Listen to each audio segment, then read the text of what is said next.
it's about that time. We decided we were going to do something a little bit different today, add some different elements to what we already do. It's going down, man, trying to figure out ways to break the algorithm. Man. Make sure you guys like, share, and subscribe to all our channels, all our different platforms. Boss Talk 101, Boss Talk 101 Primetime. It's crazy. We got to get it done, though. Boss Talk 101, what the boss is talking.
What's good? What's good? What's good this morning?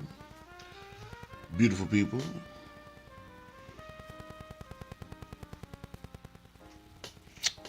It's your main man, Big G. And, yeah.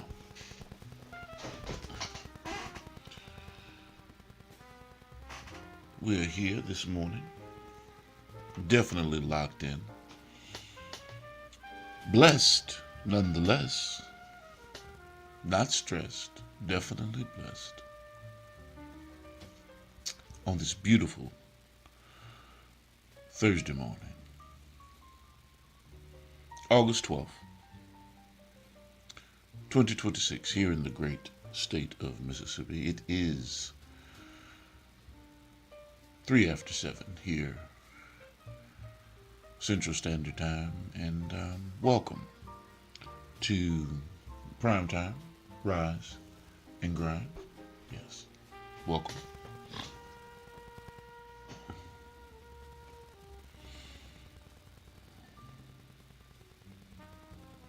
How's your morning? How are things, excuse me, going with you this morning?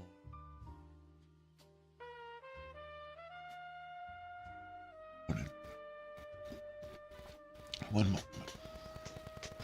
And to cough like that and not take a swig of the limeade, the lemon lime water, and ginger.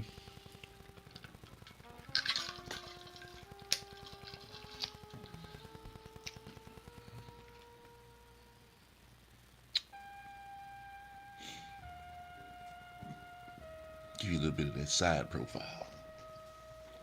Anyway, welcome to the show, ladies and gentlemen. Let's get into it.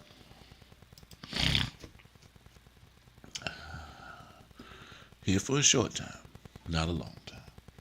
So before I even go down the rabbit hole today, because today's conversation for this morning, I don't want to get too bogged down into the craziness, right? So the first thing we're going to do this morning, we're going to hit you with the educational side note for today. We're going to hit you with that first. Yeah, we're going to hit you with a little education first. You know, we've changed our language for the week. We are getting it in with a new language. The last couple of weeks we've been focused on Spanish, the phonetics, alphabet, nouns, pronouns, subject matter, days of the week, months, year, how to tell time, a few sight words.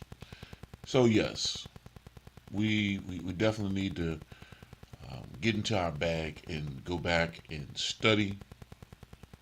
Once you've studied, you know,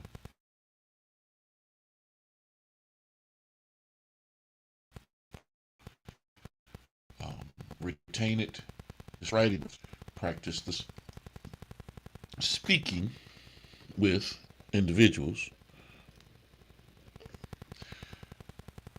that are Spanish speaking, Latinos, Puerto Ricans, blacks, Blexicans,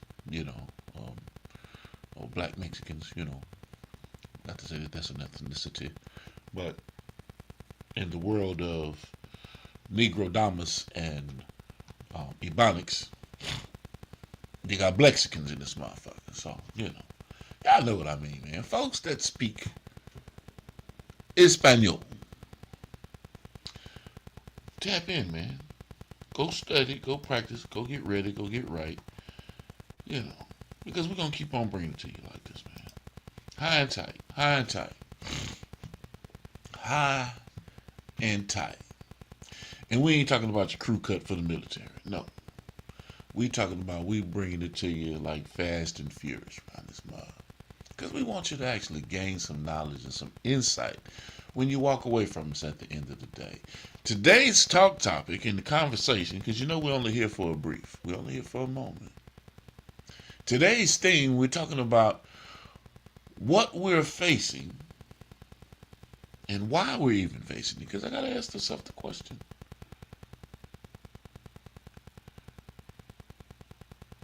What we're facing when everybody on the scene wants to be a gangster. Everybody. In this day and age. And I can't even say that they want to be true to form gangsters, because gangsters live by a code. And we're not talking about Crips, Bloods, Keystone,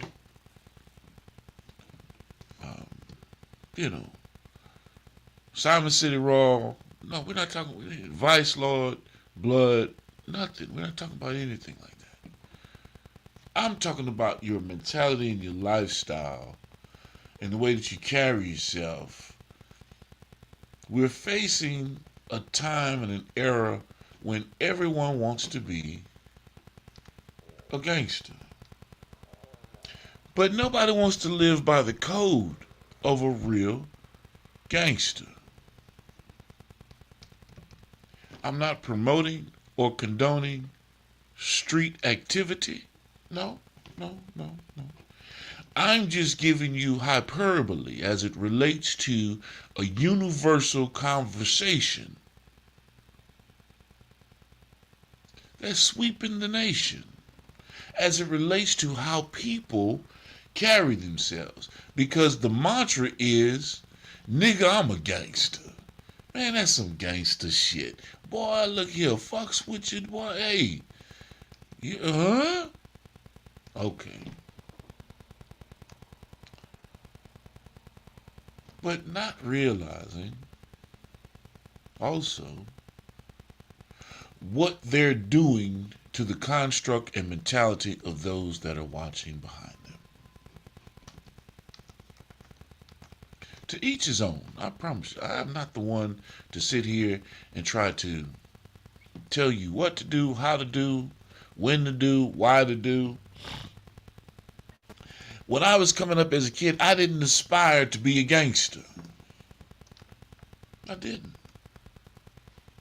I didn't. I didn't watch Scarface and get excited like, ooh, yeah, that's. I didn't watch um, Al Capone or hear stories about Al Capone and the mob and be like, ooh, I want to go eat linguine and be a part of Cosa Nostra or La Familia. No, I didn't. No. Because to me, the television gangster has always been make believe. There was nothing real about it. You couldn't even learn anything about how to live your life through watching these shows on television, gangster ass shows, because it was fake. There was nothing true about it. And if you tried or attempted to put that type of persona into your lifestyle from a television character, 9 times out of 10, moving around in the street that way, you're going to get your taco meat displaced from your taco.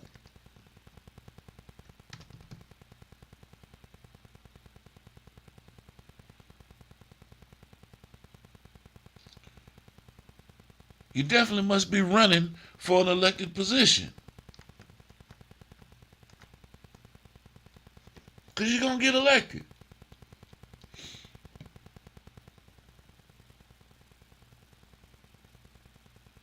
You will be the subject of conversation. And that's not me talking reckless. That's just me talking. Telling you what I observed coming up as a kid. That wasn't our thing. We didn't aspire to be or do anything along those lines. You see, when image becomes more important than character, then we have a problem. Because, it's all about a look. It has nothing to do with who you are internally as a person.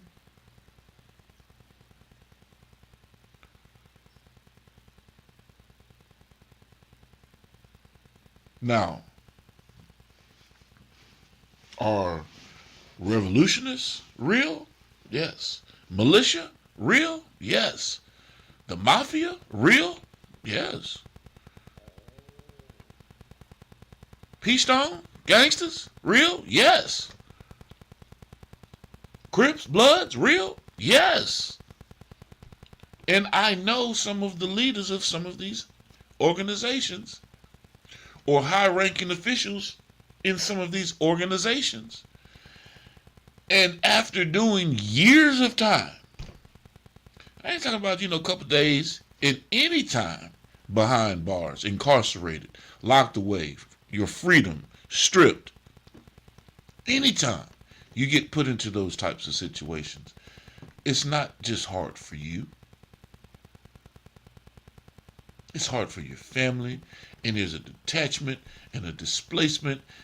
And if that's the road you choose because you're putting on face or acting as though you a gangster. Now, I'm not speaking about white homes. I'm not speaking about Vietnamese homes. I'm not speaking about Chinese homes. Now, let me go back to, and because I don't want y'all to think that I'm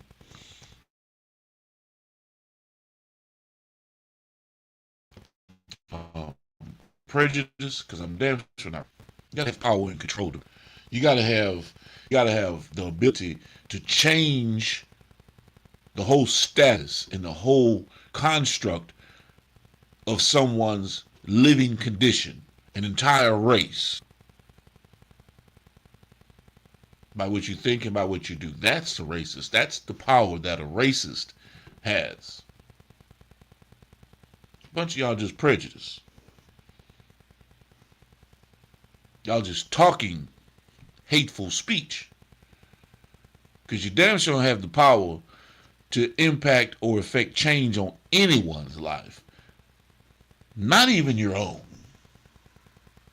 So let's get some guidelines straight as we move forward, talking about, you know, black, white, yellow, you know. Because people get offended when you talk about that kind of, I ain't black. Well, what are you? What are you? Stolen and sold, have no true identity. And for the ones that have done research and have found out about the inhabitants that were here in the Americas prior to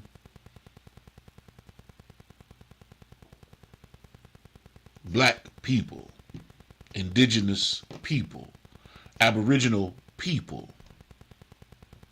the Indian, the Chickasaw, the Cherokee, Blackfoot, Seminole. All of these types of individuals that were already here, but yet, okay, the Spaniards, the Europeans, colonizers, right?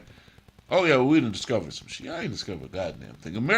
Amerigo Vespucci didn't even discover some shit. Christopher Columbus definitely didn't discover no shit. How can you discover something that was already inhabited? Y'all done crept up on some shit that y'all didn't realize. But I'm not going down that rabbit hole either with you, because that's documented his story. And people want you to believe that bullshit. They want you to believe that the whole entire African experience or black experience was nothing but racism, lynching, hanging, and slavery. Yes, did it happen? Of course it did. Of course it did. We know it happened.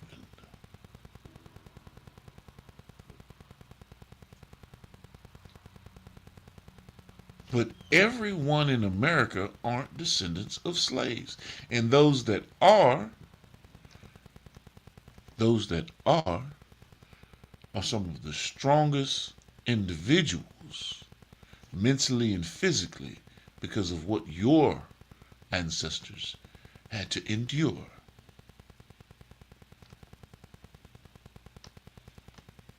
What do you mean by that, G? Okay. I'll give you a real simple explanation. If you're a mother and you smoke crack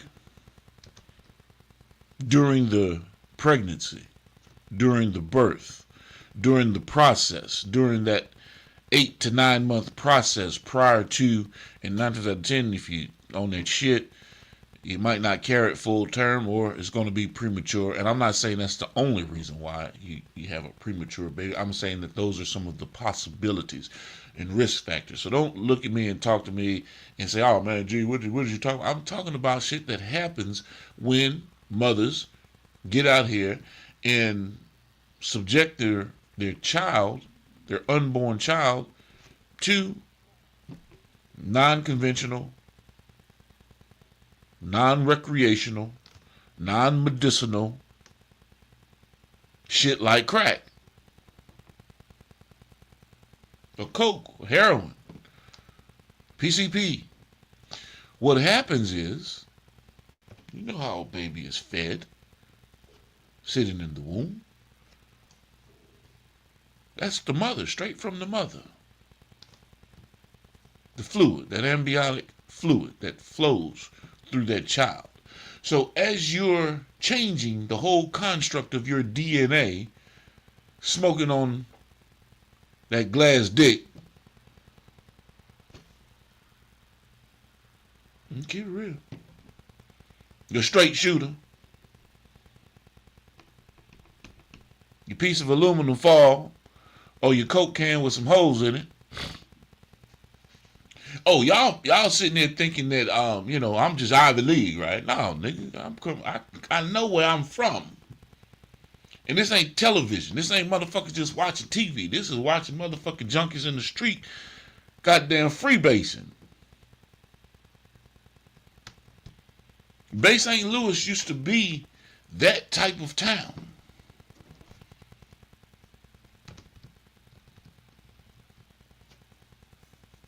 Every city got action. There's no city in America that don't got action. But that's not what we're talking about today. We're talking about why everybody wants to be a gangster. But what I was making reference to is that eventually, as that kid is born, or if born, or the possibility of making it through a premature situation, automatically, there's a precondition already set upon that kid. Yeah, got cocaine running through his veins.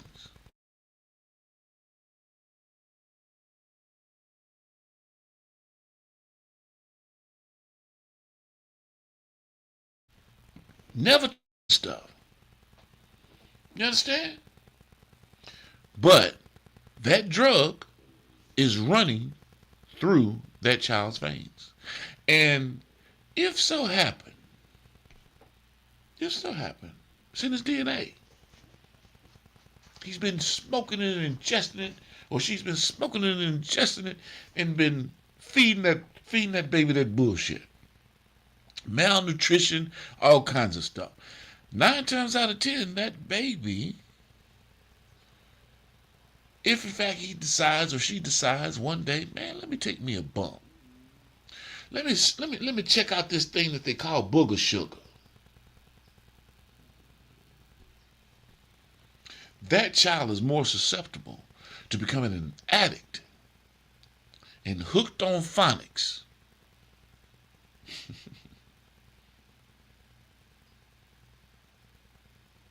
than 99.99999% of the kids that are born in a condition not like theirs. But everybody won't be a gangster though, man. That's what I'm seeing. That's what I'm hearing. But before we get off into it, before we dig off into it, I'm gonna give you this educational sidebar and this educational note for today, because y'all gonna learn this shit with me. I'm not gonna be the only person learning. Y'all gonna learn this with me, man. Yeah. We're gonna learn something. We learn Spanish. We've been learning Spanish. This week, we've been focusing on Samoan. The Samoan language is what we've been focusing on this week. If you've been missing out, go back, watch some of our older sessions, and just pick up. So Samoan, made easy today, ladies and gentlemen. That's what we're getting into. We're going to have fun with it. I want you guys to enjoy, and then we'll get back to our gangsta-ass conversation. All right? Yes, indeed. The Pronunciation Guide at Samoan Made Easy. Before we move on, here's some fun facts. The writing system was formalized in 1800s by the London Missionary Society. Also, there is a formal written language where we use T's, R's, and N's, and an informal everyday language where we use K's over T's, L's over R's, and G's over N's. Now, onto the alphabet. There are 17 letters in the alphabet, and the first 14 are A, E, I, O, U, Fa, Nga, La, Mo, Nu, Pi, Sa, Ti, Vi. And the last 3, He, Ka, Ro, were later borrowed to Samoanize some words. Now, onto the vowels. A is pronounced like A in father. Alofa, alofa. E is pronounced like E in bed. Ele ele. Ele ele. E is pronounced like E in sea. Ipu. Ipu. O is pronounced like O in bowl. Oka. Not oka. Oka. U is pronounced like U in boot. Ulu. Ulu. A quick note about short and long vowels. The 5 vowels are pronounced with either a long or short duration, effectively creating 10 vowel sounds. For example, tama is short and tama is long. More on vowels. When you see vowels together without a break, glide them together, even if they're not in the same word. For example, Wow, may I fight tayo? second, pronounce every vowel. Third, every consonant must be followed by a vowel. For example, lole, lele, fichalai. And lastly, every word ends with a vowel. Consonants.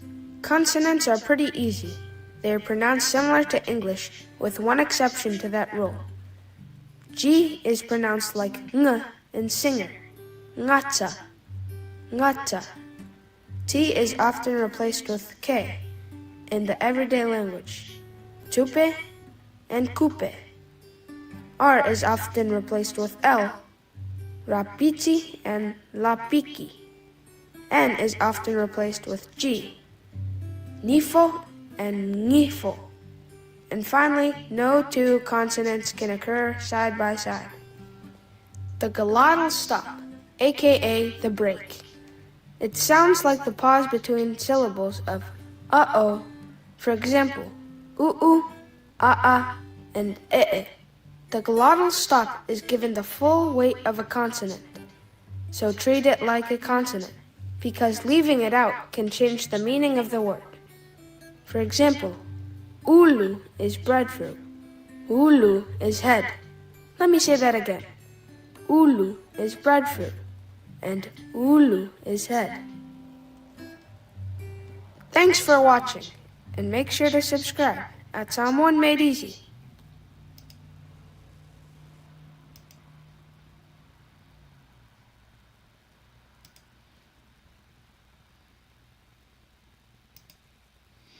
All right. Yes, indeed. Yes, indeed. Let's get into it. Ulu and Ulu. Make sure y'all say it right. Make sure you say it right. Ulu and Ulu. Head or sourdough bread or papaya. I forgot what it was. I'll go back and remember. But Ulu and Ulu. I know what head is. Oh! Y'all see my hair? I just cut it yesterday. Go back and watch the video. I told you if I cut my hair in less than 5 minutes, I'll have a full head of hair again. I gotta go cut this shit again. Look at some of these comments. LOL, real talk. None of them who, okay, that's my man Gregory, Dr. Gregory Babino. You gotta teach black history prior to 1609, 1503, hence the Bible, and before that. Very true, very true. I created and taught black history in the community because there are outcomes in our youth because they don't have context of self, black self, knowledge of self, mind, body, and spirit. Yeah, I agree with you, G. It's so true. We've seen it. We've seen it. But like I was saying though, when I come up, when I was raised, people wanted to be something. They wanted to be something. And we didn't have the stigma or the dogma of not wanting to be involved with law enforcement or the fire department or EMS, emergency medical services, civil servants, because we saw black empowerment. I saw as a kid, think about how long ago this was. Chief Williams, to my knowledge, he was one of the first black police chiefs in the state of Mississippi during a time when racism was high. I'm talking about seeding. I'm talking about the Klan walking around.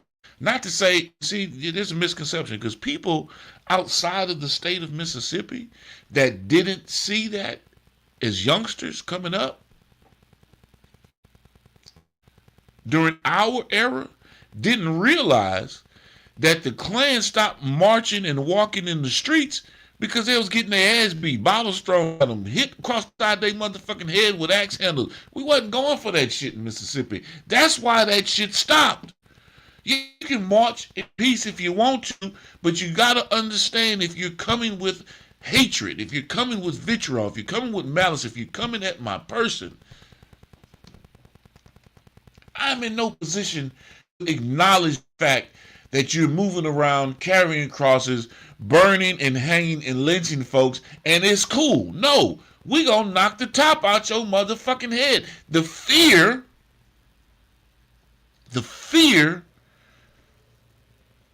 was not ever there. To sit there and watch a family member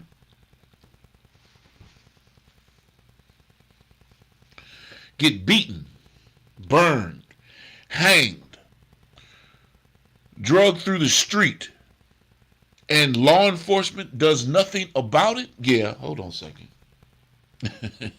Black folks didn't stand for that shit for too long, man. I don't know why y'all think that that's how it was.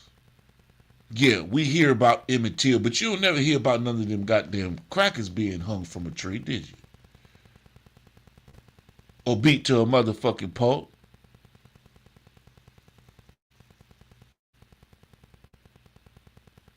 Decapitated. Quartered. No, they don't put that part of the history into it. Because they make it seem as though everybody just laid there and took it. Nah, if that was the case, you wouldn't have no niggas in the state of Mississippi. Think about it. Alabama, Louisiana, you wouldn't have them. How? If you're eradicating and enslaving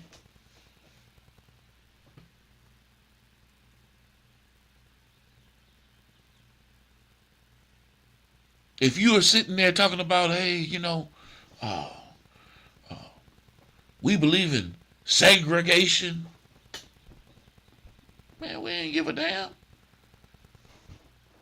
What makes you think, see, television and movies fuck y'all heads up. In black communities, we've seen white-only situations. We've seen this water fountain is for white folks. In the churches, in the schools, maybe not youngsters of this age in general, but I'm talking about my age. Seen that. But guess what? As a child, you are oblivious to what it really means. Because you didn't go outside of your family circle anyway. We weren't walking up the street to go sit down at some white folks' place and partake of their pie.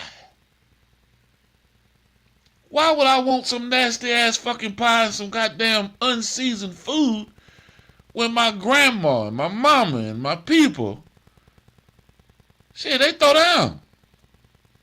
I don't want that nasty ass shit. I'm eating here at the house. I'm going to auntie house. I'm going to, come on, man. We didn't see it.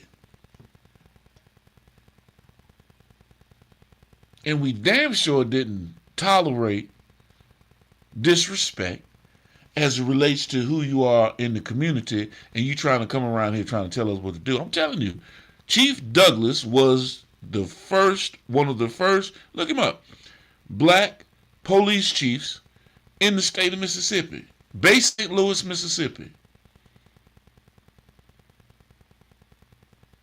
Chief Douglas Williams.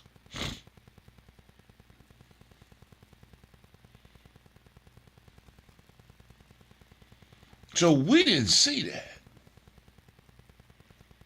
We saw black officers like Chops and others walking around with sidearms.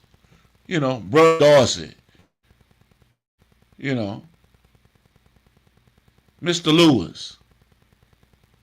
Chops, rest in peace. Ernest Taylor. We saw black law enforcement. And this wasn't the law enforcement that, you know, they tried to kick you in the ass and try to hold their foot on your neck. No, this was community. It's a big difference. Now, as time goes on, you had those goddamn boot-licking ass, you know, cock-sucking motherfucking black police officers that get in there and trying to appeal and appease to massa. Yeah, you definitely had some of those that came along. But like Monkey's husband, well, her boyfriend, my partner JT Tillman, and their family. Miss Monkey used to date a cop, private investigator. Yeah, one of the nicest guys in the community.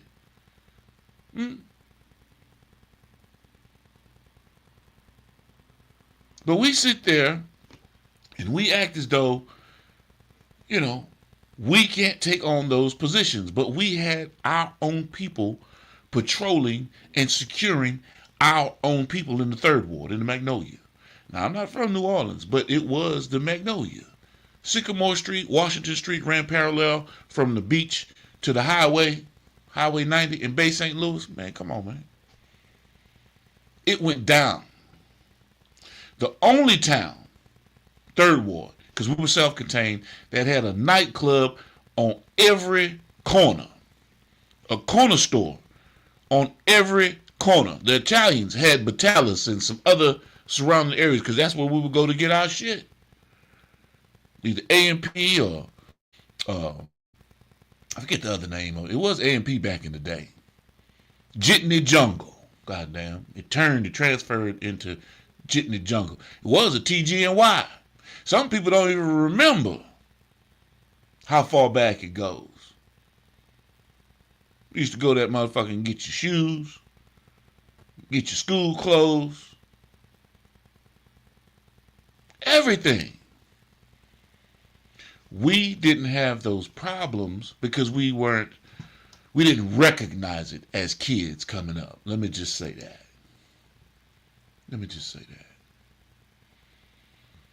But there again, racism in Mississippi died so long. I mean, not died. I won't say died. The acts of Emmett Till type racism and doing those types of things. And you have to remember, a white woman, oh sorry, stanky, dirty foot white bitch, lied on Emmett Till. You have to remember that part of the story. And a mob went and killed that young man. Right? And we're talking about, you know, nothing has changed. Oh, it has changed. You see? Because white and black relations in the South aren't what you think they are. Folks get along well. Nolan Wells is a perfect example of that. And of course, yeah, gee, you see? That's what we're talking about. What happened to that young man? I don't know yet. And I'm not going to sit there and give you an opinion on something that I don't have all the facts. Yes, a young man is dead. But he was with his friends.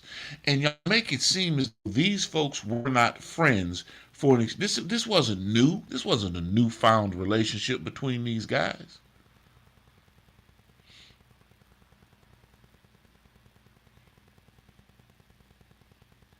That's who he hung around. You guys make it seem like it's odd for a black person to hang around with a bunch of white folks. We have that in our culture. Some people are raised that way. They have no worries about, hey, going hanging out with my partners. They don't see the color. Now, you got white folks that do see color. You got black folks that do see color in terms of separation, the divide. But these were his friends from football, from high school, the whole nine. So was there something that took place that was an accident and these kids got scared? Was there a fight that took place and things went awry? Or did everyone on Horn Island just all of a sudden become complicit and an accomplice to murder? Now, I'm not here trying to give anybody a pass. I need real information because the Wells family are the ones that are suffering at this point. And you hear a whole bunch of stuff coming out about what's going on in Mississippi, and these motherfuckers ain't even from Mississippi. Do I trust the Mississippi Bureau of Investigation to do the job? No. Do I trust law enforcement down on the coast to not cover up? No, don't trust them. That's why you do extensive investigation, follow up, and to find out what's really going on. Because if your mother is a judge, your stepmother, whoever the case may be, is a judge, and she has to recuse herself from participating in the investigation, you can best believe that if you're a judge, you know the lawyer, you know the DA, you know the investigators, you know the officers in that community that are investigating the situation. And they are definitely making it known that they are protecting their own. You see? So, yeah, I wouldn't have called a Ben Crump. No. But hey, if they come and they want to sit there and hoop and holler, that's on them. You know, I'm not really big on the ambulance chasers. If they want to call Al Sharpton snitching ass, oh well. Y'all mad at me for saying Al was a snitch? No, Al stated he was working for the FBI as an undercover informant. This is documented information. This ain't some shit that I'm just making up. Because he wanted to quote unquote clean up the streets, right? But this nigga was out there doing dirt him damn self. Y'all forget Al Sharpton was a fucking pimp back in the day. With the velour jumpsuits, the motherfucking perm. He was 400 motherfucking pounds. He ain't the little skinny bobblehead nigga that you see now. And I'm not saying he hadn't done some positive stuff as it relates to, policy, implementation. I don't know what it is, but he's not a congressman or something. He's a lobbyist, or he's a plant, because from the time Jesse Jackson died, Martin Luther King died, his goddamn notoriety and shot through the roof. Does he know what he's talking about? Of course. He took years to sit there and goddamn practice his goddamn motherfucking diatribe. Yeah, he knows. He knows what moves the needle. He knows what moves the people.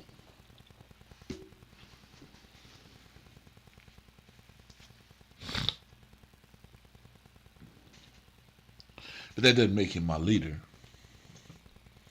That just makes him a nigga that talk for black folks, and actually black folks actually allow him to talk for them. That don't mean that you're the leader.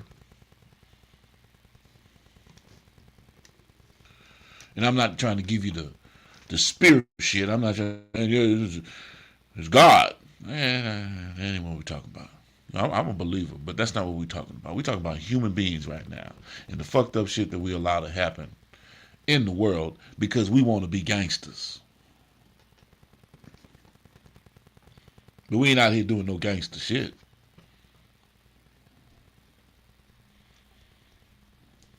You want me to show you some gangster shit? My partner, Dr. Gregory Barabino, he's in here right now. He's on this thing right now. Watch this young man. We graduated the same year, coming out of high school. But I watched him all of his life. From high school, well, elementary, through high school, middle school, all that kind of good stuff. Go off to college. Do your thing in college. Come back, married, kid. Watch the kid go through college. You know what I'm saying? And being in their lives, through high school, making the sacrifices. And I sit there and have opportunity to watch my friend watch his daughter walk across a stage at LSU for graduation. That's gangster to me. That's gangster.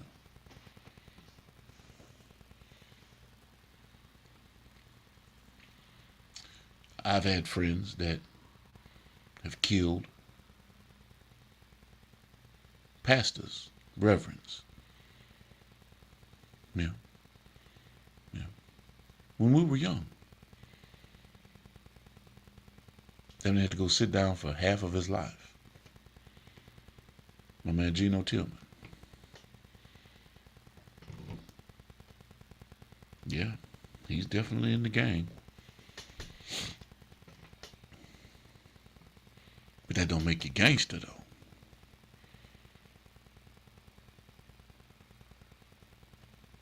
Remorse. All the things that come with, hey man, I made a mistake. That don't make you a gangster, no. No, it makes you a killer. Yeah. And as we deem in society, if you're caught killing someone, you're going to go sit down. Now you're a slave.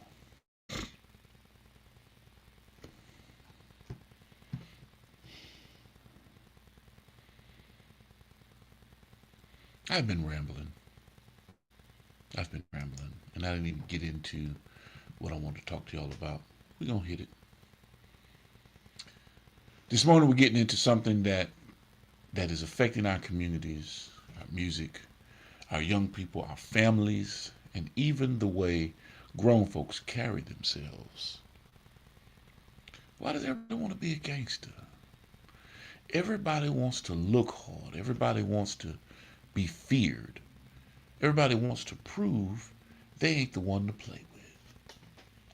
But somewhere along the way, we started confusing strength with intimidation, respect with fear, and leadership with aggression.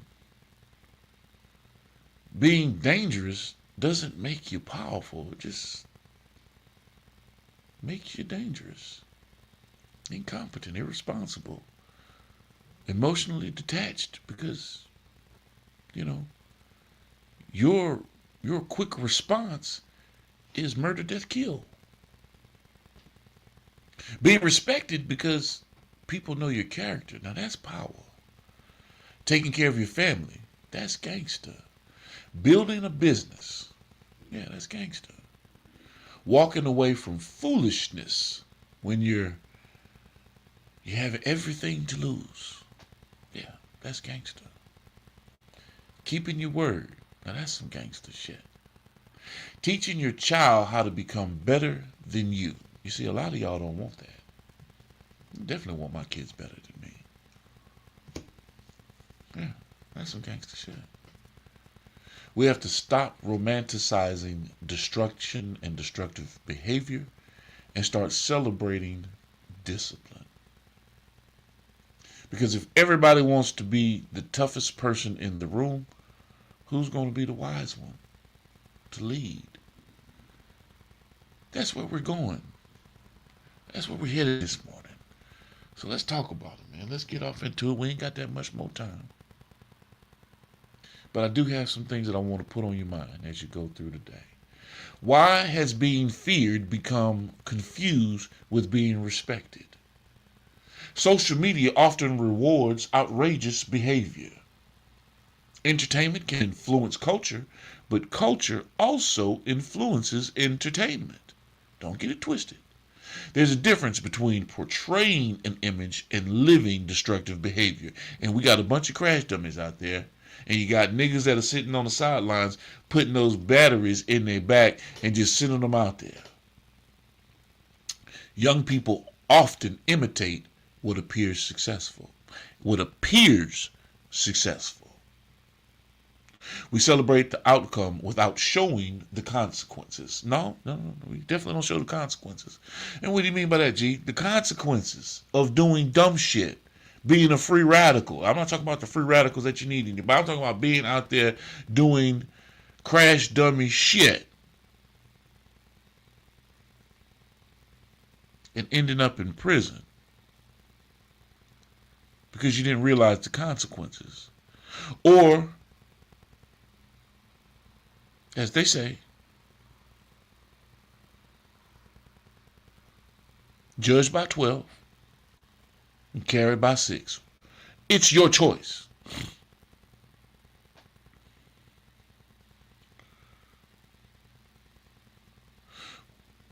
Real strength includes emotional control. A reputation for violence, that definitely can close opportunities. Respect built through fear disappears when the fear disappears.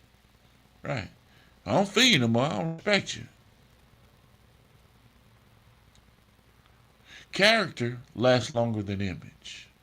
Being responsible is not weakness. Providing for your family is strength. Discipline is strength.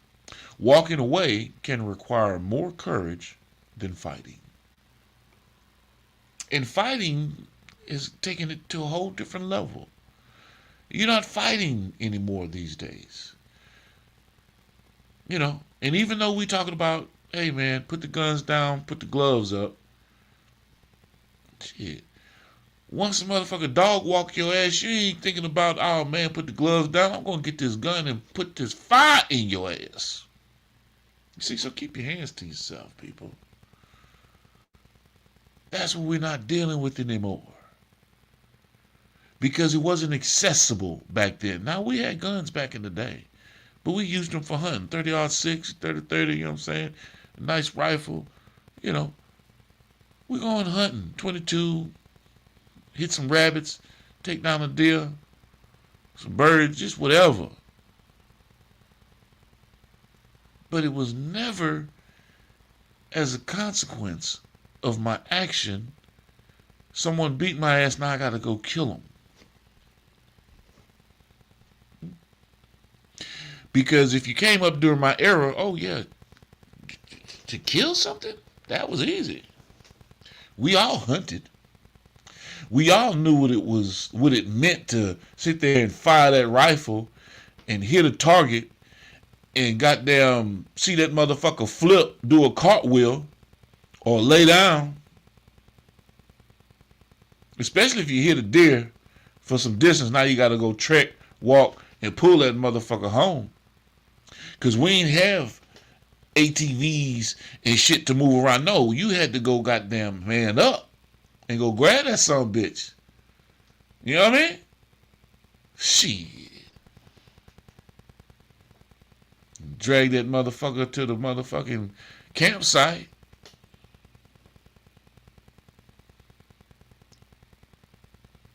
Slit his throat. Bleed him. Gut him. Hang him up by his hoofs. Take all them innards out. Must packs. And get that motherfucker ready for the rack. And the ride home. Quarter that bitch out. Have it ready to go.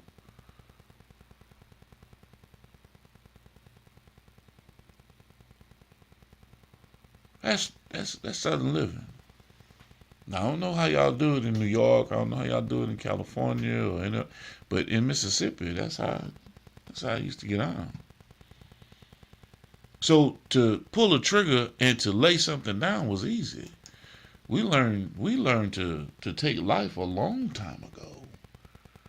But you also learn the responsibility of not just shooting and killing up everything.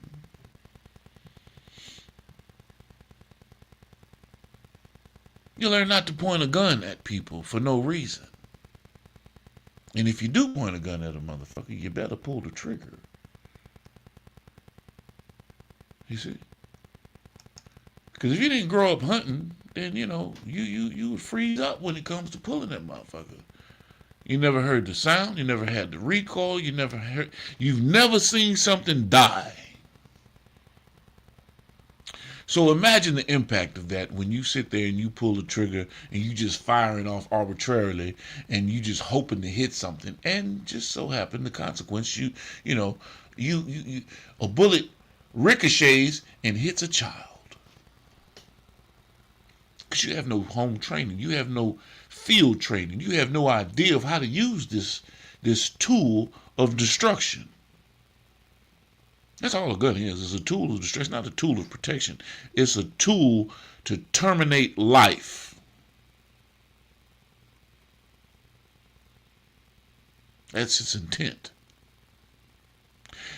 They didn't make guns with the intention of wounding or maiming you. They make guns with the intent to end or terminate life.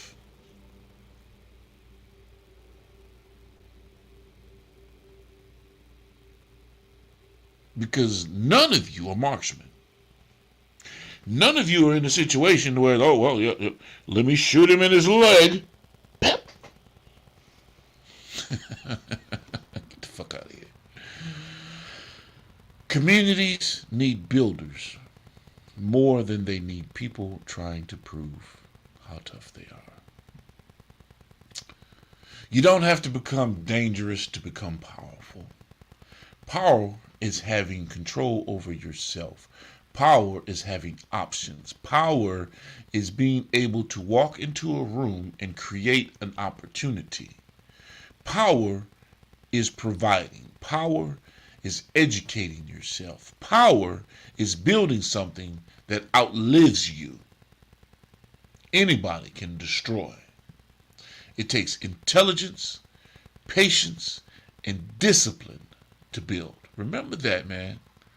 Remember that. And also, who are we trying to impress?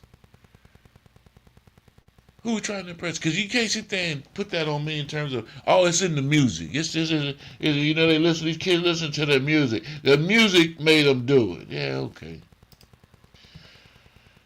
Why are we not facing this in any other community? Because every other community has crime, just like we have crime. We just don't see it, and we don't talk about it because we're not in that community. And we're not going to go back down the road of the sway or the power of music and its influence. We got to get back into community. We got to get back into raising our kids. We got to get back into community raising our kids.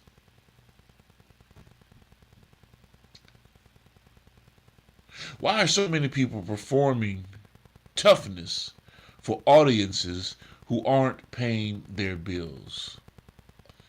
You have people risking their freedom, their careers, their families, their business, their reputations, all because somebody challenged their image. Ego can become expensive. You don't have to respond to every insult. Social media arguments can become real-world consequences. Stop allowing strangers to control your emotions. Y'all don't know these motherfuckers that's talking to y'all over the internet. Y'all don't even know the stars or the quote-unquote rappers that y'all are looking up. Y'all don't know them personally. Like I said, I different influences that had sway over my life.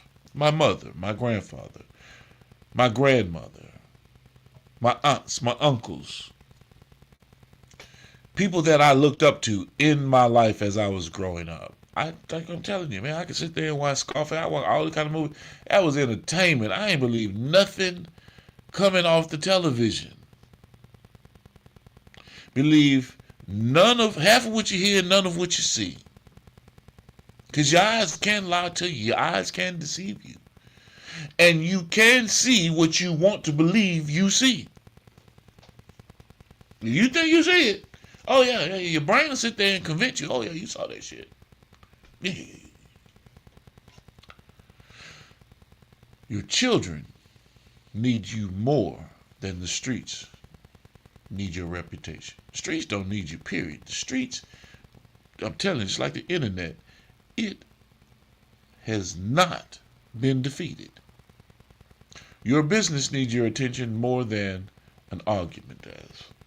Your future deserves protection. And I'm not on here trying to tell folks what to do. I don't give a damn how you live your life as a grown man, grown woman. That's your business. That's your business. But don't move around here acting as though you Billy Badass when you came up as motherfucking Pee Wee Herman or goddamn, you wasn't that. And yes, over time, people do change. People do. But you were not that. So why pretend to be something that you were not? What does gangster really mean anyway? Let's redefine it this morning. Redefine, not define. Let's redefine it this morning. If we insist on using the word, let's attach something productive to it. Real gangsters pay bills. Real gangsters, yeah, they raise their children. Real gangsters keep commitments. Real gangsters protects family. Real gangsters build business, create jobs, own property, control their emotions, learn from their mistakes, walks away from unnecessary conflict, helps the next generation, keeps their word, takes accountability, and doesn't need applause to do the right thing at all. Being feared is temporary. Being respected for your integrity lasts. Yeah. Something to think about. I'm going to get out of here. I mean, there's a lot more to talk about. We'll probably pick this back up during industry talk. Because if I keep going, I'll be here all day long. Talk about this mentality and this gangster image that people are portraying. Like, that's the way to live your life.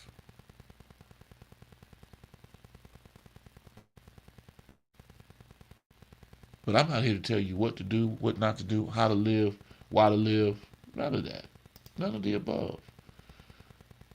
But if we don't have a shift, if we don't put ourselves in a situation to where we're tendering what's coming behind us, yeah, it's going to be a very hard road for generations to come, because our educational criteria is moving in the opposite direction. Our community and unification standards are moving in an opposite direction. The fact of us having the wherewithal and care about community is moving in the opposite direction, and we need to begin to steer that ship in the right direction. As I say, right the ship. Here's what I want everyone to leave with this morning. You don't have to frighten people to be respected. You don't have to fight everybody to prove you're strong. You don't, and granted, I'm not saying that you're not going to come across impasses or roadblocks in your life where you don't have to be that person, because you are. But every day of your life, 24/7, you on motherfucking hard. You on G-Block, nigga, all day? And you woke up in a motherfucking king-size bed with nice soft pillows. But you want to sit there and risk your life to go sit in a 6x9 with funky feet, balls, and stinking asses.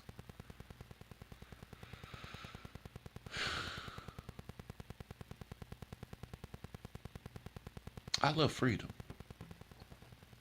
Control your emotions, protect your freedom, protect your family, protect your opportunities, protect your future. Because the toughest person isn't always the one willing to fight. Sometimes it's the one who has every reason to react, looks at everything they have to lose, and says, nah, I'm bigger than that, bro. I'm bigger than that. Yeah, that's growth. That's discipline. That's power. So I'm going to leave you with this. Proverbs 16:32. He that is slow to anger is better than the mighty, and he that ruleth his spirit than he that taketh the city. Control yourself, build your future, lead your family, strengthen your community, and become something that the next generation can actually follow. Have an incredible morning. Be great today, people. Y'all know that this is Primetime Rise and Grind. Lock us in, tell a friend to tell a friend to tell a friend. And I thank you for tuning in. And as always, beautiful people, y'all know with me, it's about health, wealth, wellness. Stay there. Stop what you're doing right now and go subscribe to Boss Talk Podcast 101 Primetime on YouTube, all social media platforms. Boss Talk Podcast 101 Primetime. Like, share, subscribe. Tell a friend to tell a friend to tell a friend to make sure you tap in. Right now, over 72,000 subscribers and well over 11 million views and watch time hours. So make sure that you continue to support, like, share, subscribe, tell a friend to tell a friend to tell a friend, and keep tapping in with us because we're going to keep on bringing you this hot content every day and in every way. It's your main man, Big G. And make sure, like I said, stop what you're doing right now and tap in. Like, share, subscribe. Boss Talk Podcast 101 Primetime.